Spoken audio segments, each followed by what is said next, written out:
রোদ ঝলমলে শীতের সকালে ঘরে বসে থাকতে একদমই কিন্তু মন চায় না।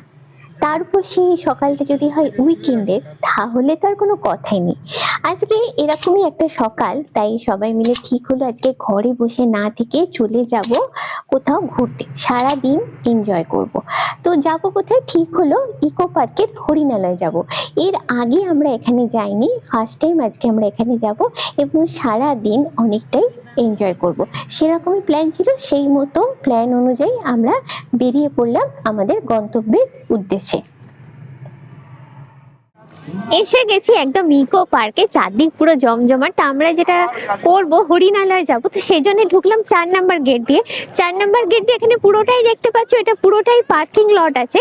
এখানে পার্কিং ফি হচ্ছে 50 টাকা। 50 টাকা দিয়ে কিন্তু সারা দিন তোমরা কার পার্ক করতে পারো। তো এখান থেকেই চলে যাব আমরা হরিণালয়, সামনেই রয়েছে হরিণালয়। আর আজকে ওয়েদারটা কিন্তু ভীষণই সুন্দর, যদিও এখন প্রায় 12টা বাজতে চলেছে, কিন্তু রোদের অবস্থা দেখে একদমই সেটা বোঝা যাচ্ছে না। পুরো অলমোস্ট কুয়াশায় ঢাকা এবং ঠান্ডাটাও আজকে কিন্তু বেশ জাঁকিয়ে পড়েছে, মানে ঘোরাফেরা এনজয় করার জন্য একদম পারফেক্ট ওয়েদার। এইদিকে রয়েছে কার পার্কিং, দেখো কার পার্কিং এরিয়াটা অলরেডি আমরা ছেড়ে এসেছি। এবার তার পাশ দিয়ে যে রাস্তাটা আছে, এটা ধরে একদম সোজা চলে যাব সামনের দিকে। প্রায় 5-6 মিনিট হেঁটে আসার পর আমরা চলে এলাম দেখো হরিণালয়। আর এখানে কিন্তু টিকিট আছে, দেখো অলরেডি আমরা টিকিট কেটে নিয়েছি। টিকিট হচ্ছে পার পার্সন হচ্ছে 50 টাকা, আর 5 বছর অবধি হচ্ছে 20 টাকা করে টিকিট। এখানে টাইমিংটা তোমাদের বলে দিই, টাইমিংটা হচ্ছে সকাল 9:30 থেকে ওপেন হয়, বিকাল 5:30 অবধি। বৃহস্পতিবার মানে থার্সডে খালি এখানে বন্ধ থাকে। সামনে একদম গেট দিয়ে ঢুকছি, দেখো খুব সুন্দর করে সাজানো আছে। শীতকালীন যে ফুলগুলো হয় মেনলি, সেই ফুলগুলো ছোট ছোট এখানে বিভিন্ন কালারের ফুলগুলো হচ্ছে, দেখতে কিন্তু দারুণ। আর সবের ওপর ওয়েদারটা আজকে ভীষণই ভালো, যেটা বললাম যে মিঠে মিঠে রোদ গায়ে মেখে সারাদিন ঘোরার জন্য কিন্তু একদম আইডিয়াল আজকে। তো চলো এবার ভেতরের দিকে একটু যাই। ঢুকেই সামনে আমাদের ওয়েলকাম করার জন্য কারা রয়েছে একটু দেখো, সামনেই বসে রয়েছে বেশ কয়েকটা ম্যাকাও, এবং তারা যথেষ্ট মানে সমস্যারে চিৎকার করছে। তো এটা তো ম্যাকাও গেল, এবার তার পাশেই রয়েছে দেখো কাকাতুয়া। কাকাতুয়া দূরে আমি দেখতে পাচ্ছি দুটো বসে আছে, খাঁচার মধ্যে দিয়ে কতটা ক্লিয়ার দেখা যাবে আমি জানি না, আমি চেষ্টা করছি দেখাতে। এরাও রোদ পোয়াতে ব্যস্ত, শীতকালীন রোদ পোয়াচ্ছে সবাই এখানে। সামনে দেখো দুজন মেকাও রয়েছে, এখানে দেখো খাবার দাবার দেওয়া হয়েছে, ঠিক আছে। এবার তারা খাওয়া দাওয়া খাচ্ছে এবং তাদের সঙ্গে তাদের এখানে কিন্তু একজন গেস্টও আছে। গেস্ট বলতে সেটা কোথায় চলে গেল দেখতে পাচ্ছি না, যাই হোক ছিল একটা ইঁদুরও কিন্তু এদের সঙ্গে খাওয়া দাওয়া খাচ্ছে আর কি, মোটামুটি লাঞ্চ চলছে আর কি তাদের।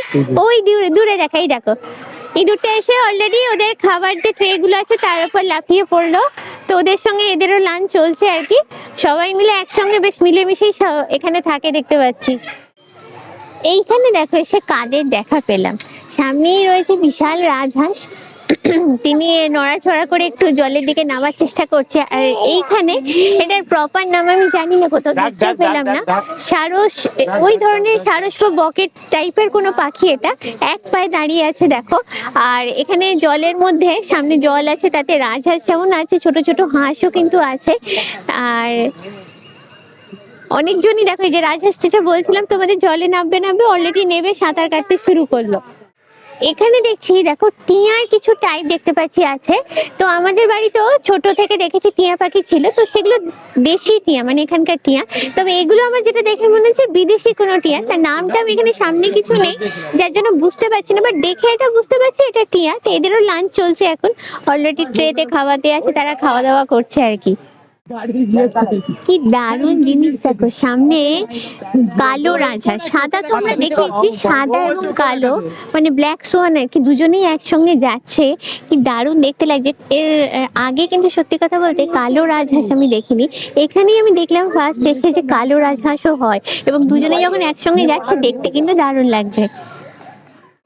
সামনে দেখো কারা রয়েছে, সামনে রয়েছে বিশাল আকৃতির দুটো জিরাফ। একজন তো বসে শীতে রোদ পোয়াচ্ছে, আর একজন আছে দাঁড়িয়ে স্ট্যাচুর মতো, দূর থেকে দেখলে মনে হয় স্ট্যাচু, কিন্তু এটা হচ্ছে লাইভ জিরাফ। মুখটা নাড়া দেখলে বোঝা যাচ্ছে দেখো, বেশ মানে শীতের রোদটা দুজনে মিলে বেশ ভালো করে উপভোগ করছে।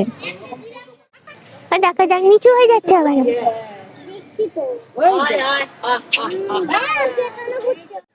এই জায়গাটা দুধারটা দেখো ভীষণ সুন্দর করে সাজানো, পুরো একটা আর্চার মতো করা আছে। তার মধ্যে দেখো ছোট্ট ছোট্ট ঝুড়িতে গাছগুলো মানে সিজনাল ফ্লাওয়ার যেগুলো হয় শীতকালীন সেগুলো লাগানো আছে। আর তলার দিকে টবেতে সুন্দর করে ফুল দিয়ে সাজানো আছে। এখনো পুরো ফুল সব ফোটেনি, পুরো ফুটলে জিনিসটা কিন্তু ভীষণই সুন্দর দেখতে লাগবে। সামনেই কি রয়েছে দেখো, সামনেই রয়েছে হিপো দাদা। হিপো দাদাও কিন্তু এখন শীতকালীন রোদ পোয়াতে ব্যস্ত, বেচারা ঘুমিয়েই পড়েছে। আমি তো দূর থেকে এটাকে পাথরই ভেবেছিলাম, তারপরে দেখলাম আস্তে আস্তে একটা পা বার করে নাড়ছে, তখন বুঝলাম যা না এটা নিশ্চয়ই হিপোপটেমাসই হবে। তো সামনে জল থাকলো, শীতকালে ঠান্ডার জন্য জলে তো উনি এখন নামেননি, উনি এখন রোদ পোয়াতেই ব্যস্ত। দেখো আবার একটু নড়াচড়া করছে আর কি, ঘুমের মধ্যে একটু এদিক ওদিক হালকা এদিক দোলা এদিক দোলা ওদিক দোলাই করছেন আর কি। এইখানটা সামনে রয়েছে বসার জন্য, মানে পিকনিক এরিয়া এটাকে বলতে পারো, খাওয়া দাওয়া করো, নিজের মতো করে টাইম কাটাও। এবং চারদিকে বেশ জমজমাট দেখছি, যেহেতু আজকে শনিবার উইকেন্ড, একদম চারদিকে লোকে ভরে গেছে। এখানে একটা জায়গা আছে আবার সামনের দিকে দেখো, দূরে দেখাচ্ছি, ওখানে এরিয়াটা কিন্তু আরেকটু বড়, ওখানে জমজমাট কিন্তু আরো বেশি।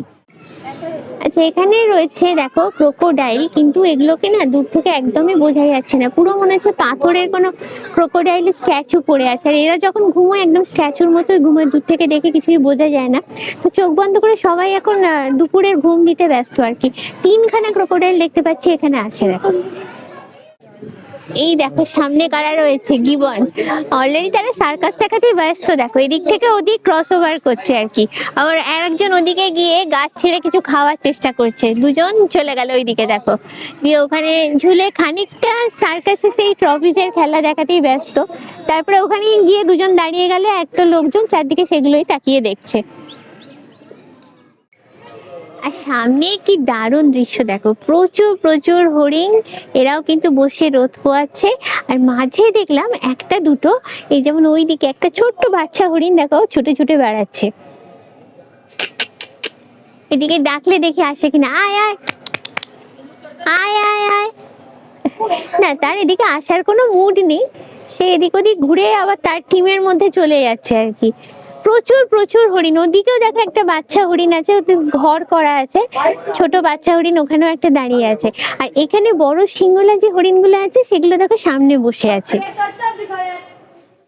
আর সামনেই রয়েছে দেখো বাকিং ডিয়ার, একটাই দেখতে পাচ্ছি, আমি জানি না আরো এখানে আছে কিনা, আরো আছে হয়তো, সামনে আপাতত একটাকেই দেখতে পাচ্ছি। এও কিন্তু এখন দুপুরে লাঞ্চ করতে ব্যস্ত, অনেক ডাকলাম কিন্তু এদিকে কোনোভাবেই সে আসতে চাইছে না, সে এখন দুপুরবেলার খাওয়া দাওয়া সারছে আর কি। এই যে সামনে এখানটা দেখো বেশ অনেকটা জায়গা পিকনিক এরিয়ার মতো, অনেক লোকই এখানে এসে নিজেদের মতো করে বসে এনজয় করছে। স্কুল থেকেও দেখতে পাচ্ছি প্রচুর বাচ্চারা এসে এনজয় করছে। মানে শীতকালটা মেনলি দেখো আমরা ঘোরাফেরা এনজয় করেই কাটাই, গরমকাল বা বর্ষাকালে তো এই এনজয়মেন্টটা সম্ভব হয় না। তো এখন আজকে ওয়েদারটাও ভীষণই ভীষণই ভালো, একদম মিঠে মিঠে রোদ, মিঠে মিঠে রোদ গায়ে মেখে সারাদিন এরকম করে ঘুরতে ফিরতে কিন্তু দারুণ লাগে। এইখানে সামনে কে রয়েছে দেখো, এখানে রয়েছে জেব্রা, তিনিও এখন লাঞ্চ করতেই ব্যস্ত, ঘাস খেতেই ব্যস্ত। তো একেও অনেক ডাকাডাকি করে এদিকে খুব একটা এলো না, তার নিজের খাবারে এখন সে মনোযোগ দিয়ে খেয়ে যাচ্ছে আর কি। ঘুরতে ঘুরতে একদম চলে এসেছি জুয়ের মিডিলে, খুব সুন্দর করে সাজানো দেখো, এখানে এই যে গাছগুলো লাইন আপ করা আছে সামনেটা। তারপরে দেখি মাঝের পোর্শনটা এখানে সার্কুলার করে আইল্যান্ডের মতো করা আছে। আর ওপরে গাছটা ভীষণ ইন্টারেস্টিং দেখো, সুন্দর করে কেটে কেটে সিঁড়ির ধাপের মতো করে ছাঁটা আছে পুরো গাছটা। আর তলায় এখানে সিজনাল ফ্লাওয়ার গুলো দেওয়া আছে বিভিন্ন কালারের, সুন্দর ভীষণ সুন্দর দেখতে জায়গাটা। তারপরে ঠিক মানে একদম উল্টো দিকে যদি তাকাও এখানে রয়েছে ক্যাফেটেরিয়া, মানে এখানে ঘোরাঘুরি করার পর খিদে পেয়ে গেলে খাবারেরও ভেতরে কিন্তু অ্যারেঞ্জমেন্ট রয়েছে এখানে। আজকের ঘোরাঘুরি এখানেই সমাপ্ত হচ্ছে আমাদেরও খিদে পেয়ে গেছে, যাব ক্যাফেটেরিয়াতে, দেখবো গিয়ে ঠিক কি কি পাওয়া যায়। আজকের ব্লগটা কেমন লাগলো অবশ্যই কিন্তু কমেন্ট করে জানিও, ভালো লাগলে অবশ্যই তোমাদের থেকে চাই লাইক শেয়ার সাবস্ক্রাইব। তাহলে আজকেই শেষ করছি এখানে, দেখা হচ্ছে নেক্সট ব্লগে, টিল দেন বাই বাই।